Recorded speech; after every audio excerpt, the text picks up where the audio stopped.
تو میں یہ عرض کر رہا تھا کہ بعض واقعات، بعض نصیحتیں ایسی ہوتی ہیں جو زندگی بھر کارآمد ہوتی ہیں، کام آنے والی ہوتی ہیں۔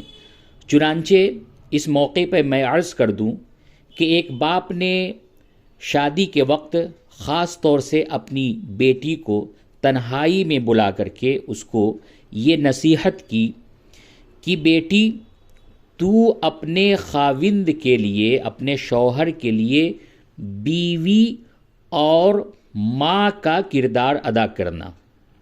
غور کیجئے، توجہ کیجئے، دو لفظ کہ بیوی کا بھی کردار ادا کرنا اپنے شوہر کے لیے اور ماں کا بھی کردار ادا کرنا۔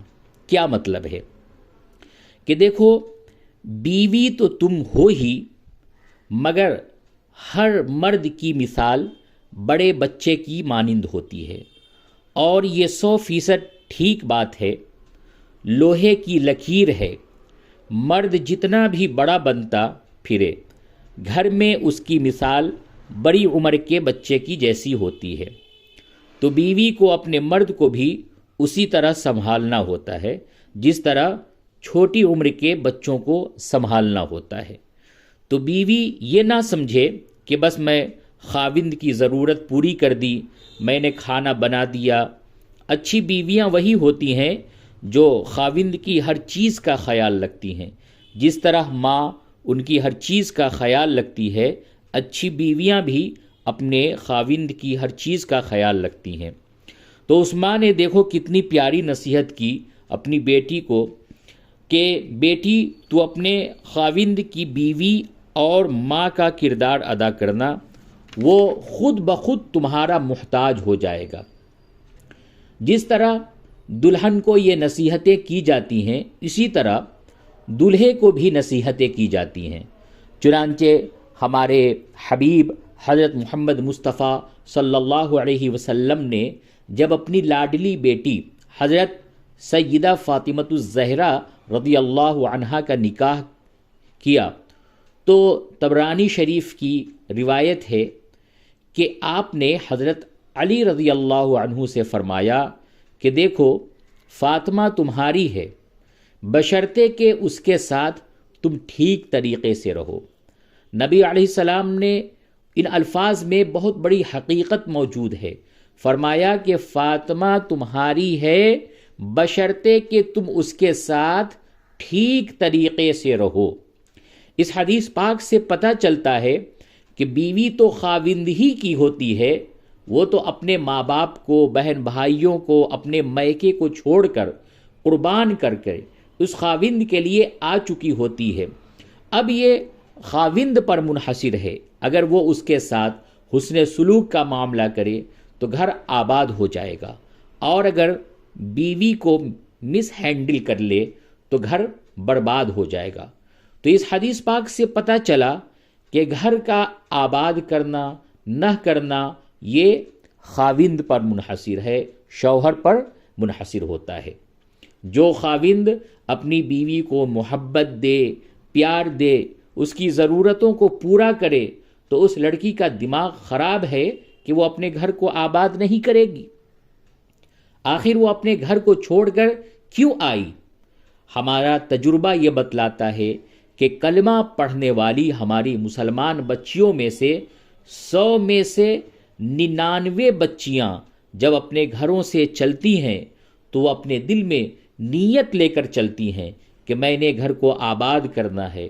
اب آگے خاوند اس کے ساتھ اچھا سلوک کرے تو گھر آباد ہو گیا، اور اگر خاوند ہی بیوقوف نکلا تو گھر برباد ہو گیا۔ چنانچہ ایک چچا نے اپنے بھتیجے کو شادی کے وقت یہ نصیحت کی کہ بیٹے، میں نے تمہیں اپنا سمجھ کر اپنی بیٹی کا تمہارے ساتھ نکاح کر دیا۔ اب میری بیٹی کو خوش رکھنا تاکہ میری زبان پر تمہارا اچھا تذکرہ رہے، اپنے دل کو میرے دل سے دور نہ ہونے دینا۔ یعنی اگر تم میری بیٹی کو خوش رکھو گے تو تمہارا دل میرے دل سے ملا رہے گا، اور اگر اس کو غمزدہ کرو گے تو میرا دل تمہارے دل سے دور ہوگا۔ خاوند کے لیے یہ بھی اچھا نہیں کہ ہر وقت ہی بیوی کا طواف کرتا رہے، اور یہ بھی بیوی کو نہیں چاہیے کہ مرد کو اگر ضرورت ہو تو وہ اپنے خاوند کو روک لگائے۔ شریعت نے اس چیز کو بہت ناپسند کیا ہے۔ چلیے ایک میں صحابی حضرت ابو درداء رضی اللہ عنہ کا واقعہ سناتا ہوں کہ شادی کی پہلی رات حضرت نے اپنی بیوی سے فرمایا کہ ہم دونوں ایک دوسرے کے لیے نئے لوگ ہیں، لہذا جب تم مجھے غصہ میں دیکھنا تو مجھے خوش کرنے کی کوشش کرنا، اور اگر کبھی میں تمہیں غصہ میں دیکھوں گا تو تمہیں خوش کرنے کی میں کوشش کروں گا، اور زیادہ شکوے شکایت نہ کرنا کہ اس سے محبت کم ہوتی ہے، اور یاد رکھنا کہ جس کی دل میں محبت ہو اور پھر اس سے اذیت پہنچے تو محبت دل سے رخصت ہو جایا کرتی ہے۔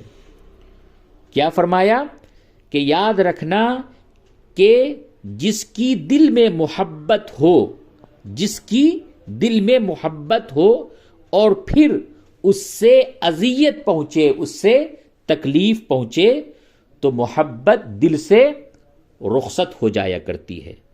تو ان باتوں کو میاں بیوی نے پلے باندھ لیا، چنانچہ اتنی خوشی کی ان کی زندگی گزری کہ پھر ایک وقت آیا کہ جب ان کی بیوی نے ان کو کہا کہ دیکھیں، ایک وقت تھا کہ میرے ماں باپ نے مجھے آپ کے نکاح میں دیا تھا، اور آج شادی کے اتنے سال گزارنے کے بعد میں آپ سے اتنا خوش ہوں کہ میں اپنے آپ کو آخرت کے لیے بھی آپ کے نکاح میں دیتی ہوں۔